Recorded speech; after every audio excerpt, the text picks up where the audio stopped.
सभी क्षेत्र के सभी वरिष्ठ जनों को, सभी पदाधिकारियों को सेवा जोहार करता हूं तथा साथ ही यहाँ उपस्थित मातृशक्ति, पितृशक्ति और युवा शक्ति सभी को सेवा जोहार करता हूं। आज के कार्यक्रम का मुख्य उद्देश्य बिरसा मुंडा जी के विचार, उनके संघर्ष और उनके द्वारा जो जल, जंगल और जमीन के लिए किए गए समर्पण से संबंधित है। हम जिस बिरसा मुंडा जी का आयोजन आज किया है, बिरसा तो उनका नाम हो गया, परंतु उसके साथ में एक मुंडा शब्द जुड़ा हुआ है। जो मुंडा शब्द है, अगर हम गोंडी रोड़ी प्रथा के अनुसार उस मुंडा शब्द की व्याख्या करते हैं तो 12 गांव का एक मुखिया होता है, उसको मुंडा बोला जाता है।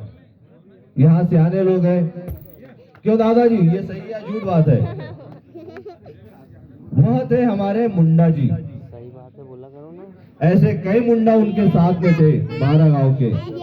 उन्होंने उस विदेशी कानून के खिलाफ जो हमारे जमीन हथियाना चाह रहे थे, उनके खिलाफ संघर्ष को अंजाम दिया। आज इसलिए वो बिरसा मुंडा जी आज हमारे बीच में पेन रूप में विद्यमान है, यानी हम उनको आदर्श मानते हैं। यह उनकी प्रेरणा है। अगर बिरसा मुंडा जी को उस समय विधायक बनना रहता तो जल, जंगल और जमीन की लड़ाई नहीं करते। उस समय लोगों से वोट मांगते कि आप हमें वोट दो, हमें ब्रिटिश संसद में जाना है आपके हक अधिकार के लिए, क्योंकि वोट से सिर्फ संडास बनते हैं, मकान बनते हैं, अधिकार नहीं मिलते। अगर अधिकार मिला होता, देश आजाद होने को 74 साल हो गए। गुजरात बोलने वालों को, गुजराती भाषा बोलने वालों को गुजरात दे दिया, महाराष्ट्र भाषा बोलने वालों को, मराठी भाषा बोलने वालों को महाराष्ट्र दे दिया, मलयालम बोलने वाले को उड़ीसा दे दिया, पर गोंडी बोलने वाले को गोंडवाना नहीं मिला, न गोंडवाना राज्य मिला। हमने 70 साल से वोट दिया है, हमें क्या मिला? हमने जिनको वोट नहीं दिया उनने हमारी भाषा सुरक्षित रखी, उनने हमारी पेन व्यवस्था सुरक्षित रखी, उनने हमारी नार व्यवस्था सुरक्षित रखी। परंतु वोट देने के बाद हम हमारे गांव के मुखिया को भूल गए। कभी इसको सरपंच बना दिया, कभी इसको सरपंच बना दिया। बाप कोई बदलता है क्या? नहीं बदलता है। आज इस कार्यक्रम में सभी लोग मौजूद थे, परंतु गांव का मुखिया मौजूद नहीं था, क्योंकि हमको गांव के मुखिया जो मुकदम व्यवस्था है, उस व्यवस्था को शासन ने हमको बताया नहीं कि सरपंच से बड़ा मुखिया गांव का मुकदम होता है। शासन हमारे साथ छल कर रही है, उस छल को हमको समझना है। हमको लगता है कि हम संगठन में वो, मैं गोंडवाना गणतंत्र पार्टी से हूँ, फलाने भैया फलाने संगठन से, फलाने भैया फलाने संगठन से है। ये हमारे गांव के मुखिया नहीं है। इनने दूसरों का संगठन देखा, तब जाके अपना संगठन बनाया। परंतु हम जब भी नहरपुर के गांव के दहलीज पे कदम रखेंगे तो हमको सबके पहले गांव के मुखिया लोगों को पूछना है। यही तो कानून है। जब हम गांव का कानून समझ जाएंगे, उसके बाद हम जिले का कानून समझेंगे, फिर उसके बाद राज्य का कानून समझेंगे। क्योंकि आज तक इस धरती पे जो भी आया, चाहे भगवान ले लो, उन्होंने हमारी भाषा, हमारी पेन व्यवस्था को खत्म करना चाहा, परंतु हमारी रूढ़ी प्रथा इतनी मजबूत है। अंग्रेज आके चले गए, ब्रह्मा विष्णु आके चले गए, पर हमारी पेन व्यवस्था कभी बदल नहीं पाई। इसके पीछे कारण क्या है? कोई भारत सरकार ने बचाया इसको? किसी कांग्रेस ने बचाया? किसी भाजपा ने बचाया? या समाजवादी पार्टी ने बचाया? या बहुजन समाज पार्टी ने बचाया? ये तो आज की आई है। अंग्रेज ने आजाद किया तो इनकी पार्टियां बन गई, नहीं तो आजादी के पहले कौन था? ऐसे ही बिरसा मुंडा जी थे, राजा शंकर शाह रघुनाथ जी थे, जिन्होंने हमारी व्यवस्था को कायम रखने के लिए अंग्रेजों से युद्ध किया, मुगलों से युद्ध किया। पर आज कोई संगठन का पदाधिकारी खुल के बोल दे भारत सरकार के खिलाफ, नहीं बोल सकता। क्यों? क्योंकि उसका आपको वोट चाहिए। यह व्यवस्था हमारे बीच में लागू हो गई है। कोई अच्छा सा शिक्षक आपको अगर कोई ज्ञान की बात बताएगा, आप उसकी ज्ञान की बात नहीं सुनोगे।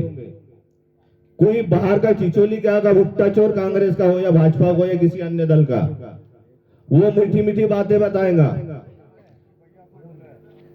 दादा आपकी क्या समस्या है? मेरी जमीन की समस्या है। अरे मेरा तो विधायक है, फलाने पार्टी का है, आप मेरे साथ चलो। वो तहसीलदार क्या, उसके पिताजी भी साइन करेंगे। परंतु हमारी गांव की व्यवस्था ऐसी है, जमीन हमारे गांव में, झगड़े हमारे गांव में, उसको हल करने के लिए हम वो तहसीलदार के पास जाते हैं। दो भाई आपस में लड़ते हैं तो उसके केस को लेके हम बैतूल में जाते हैं। क्या ये हमारी व्यवस्था ठीक है? पहले सियाने लोगों से पूछो, ज्ञान लेना है तो वो अच्छा ज्ञान देंगे आपको। 5 पंच मिलके जो हल कर ले वही सबसे बड़ा निर्णय होता है। सारी लड़ाई यहाँ पे इसी की चल रही है, व्यवस्था की।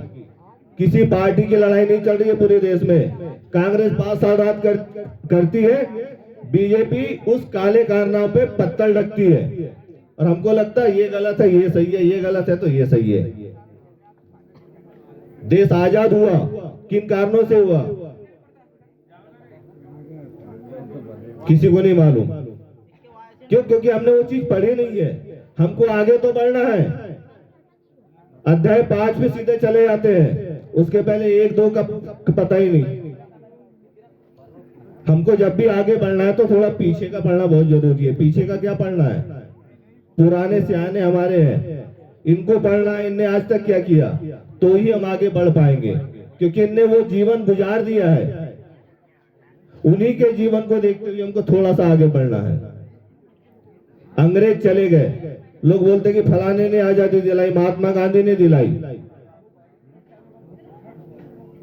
जब अंग्रेज आए तो वो सीधे आपके गांव में कानून लागू नहीं किए। उनने पहले कंपनी लागू की, एक दुकान लागू की, उसके सारे अपनी व्यवस्था लागू की, पुलिस कानून लागू किया, उसके बाद उन्होंने कोर्ट लागू किया। इसी कोर्ट कचहरी कानून की लड़ाई में गांव के मुखिया ने बोला, अरे भाई ये मेरे गांव का आदमी है, इसको आप पकड़ के क्यों ले आ रहे हैं? बोले इनने फलाना अपराध किया है, इसने जंगल काटा है। तो मुखिया क्या बोलता था, तेरे बाप ने थोड़ी जंगल लगाया था, ये तो सदियों पुराना जंगल है हमारा, काट लिया तो घर के लिए लकड़ी लाई उसने। तो यहाँ पे मुखिया और कानून के बीच में टकराव चालू हो गया। क्योंकि हमारी व्यवस्था के अनुसार गांव के मसले गांव में ही हल होते थे, कोई थाने नहीं जाता था, कोई कोर्ट नहीं जाता था। इसी बात की लड़ाई, राज व्यवस्था की लड़ाई अंग्रेजों से होने लगी। इसलिए स्वतंत्रता आंदोलन युद्ध हुआ और कोई कारण नहीं था कि आप परेशान न हो, आप दफ्तरों के चक्कर न काटे। यह सारे चीजें आज भी कानून में लिखी है। देश आजाद हो गया, अंग्रेज चले गए, ये सारे एक एक कानून, आपकी मुकदमा व्यवस्था, आपकी गांव व्यवस्था, ये भारत के संविधान में जोड़ के चले गए, जोड़ दिया। अब संविधान लागू हो गया। संविधान कहता है कि आपको समस्त अधिकार दे दिए गए, आपका विधायक होगा, आपका सांसद होगा। 70 साल हो गए, हमारी गांव व्यवस्था पे किसी सांसद ने बात नहीं की, किसी विधायक ने बात नहीं की। अब किसको बात करना है? हमारे बाप दादाओं ने हमको इसलिए नहीं पढ़ाया कि हम राजनीति करें, हमको इसलिए पढ़ाया कि भैया आप जो भी किताबी ज्ञान अर्जित करोगे वो हमको बताओ। ये वही प्रक्रिया है। हम आज थोड़ा बहुत पढ़े हैं, आज जितने मंच पे आसीन है ये भी पढ़े हैं, ये आपको उसी से संबंधित बातें बताने आए हैं, ना कि वोट लेने नहीं आए यहाँ पे कोई। क्योंकि वोट एक ऐसी चीज है, एकता की बात होती समाज में, बहुत बड़ी बड़ी समाज में एकता होनी चाहिए, एकता से ऐसा होगा वैसा होगा। परंतु आज के समय में पिताजी कांग्रेस को, माताजी बीजेपी को वोट देती है, बड़ा लड़का किसी और पार्टी को वोट देता है, बहू किसी और पार्टी को वोट देती है। घर में ही तो बंटाधार है, हमारे घर में ही बंटाधार है, और हम एकता की बात कर रहे हैं। एकता कहां से आएगी? जो हमारी पुरानी व्यवस्था है उसी से एकता जुड़ी है। अगर उसको हमने छोड़ दिया तो हम कहीं के लायक नहीं रहेंगे। आज जैसे आज तक जो हुआ है, गांव का सरपंच हमको चुनना है ना कि चिचोली वालों को चुनना है?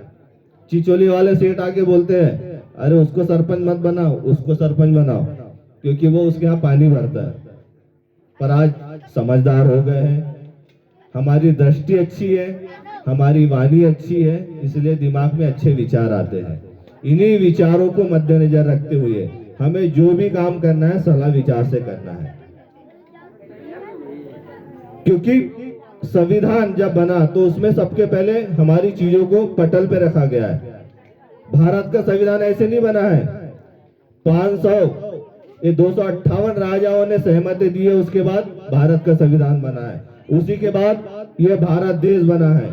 अगर उसी टाइम हमारे मुखिया लोग हाथ खींच लेते तो ये भारत देश कभी नहीं बनता, ये आदिवासी राष्ट्र होता। क्योंकि जो एग्रीमेंट हुआ अंग्रेजों के साथ में, उस एग्रीमेंट के तहत देखा जाए तो यहाँ का मुखिया राष्ट्रपति होना चाहिए था, इस देश का आदिवासी होना चाहिए था, प्रधानमंत्री आदिवासी होना चाहिए था, परंतु हमको आरक्षण का लालच दिया। हमारे लोग 70 साल से आरक्षण खा रहे हैं, परंतु हमारा विकास नहीं हो पा रहा है। इसलिए हमें सारी चीज लेना, आरक्षण भी लेना, खुद के बल पे खड़ा भी होना है। हमने पढ़ लिया तो इसका मतलब नहीं कि हमको सिर्फ नौकरी करना है, सिर्फ हमको हमारे पैरों पे खड़े होना है। सबसे बड़ी व्यवस्था गांव व्यवस्था, इसको समझ जाओगे आप तो आपके लिए किसी चीज को समझना छोटी सी चीज है। तो इन्हीं जो हमारी व्यवस्था है, सुप्रीम कोर्ट ने भी कहा है कि ग्राम सभा से बड़ी कोई सभा नहीं है। यह आपका गांव है, यहाँ विधायक पर नहीं मार सकता, यहाँ सांसद पर नहीं मार सकता, क्योंकि आपकी सभा है, आपको बोलना है। अब योजना जो बनती है हमारे हिसाब से बनना चाहिए था, परंतु ऊपर से हमारे ऊपर शासन लागू होता है। हमें जिस चीज की जरूरत है हम बोलेंगे कि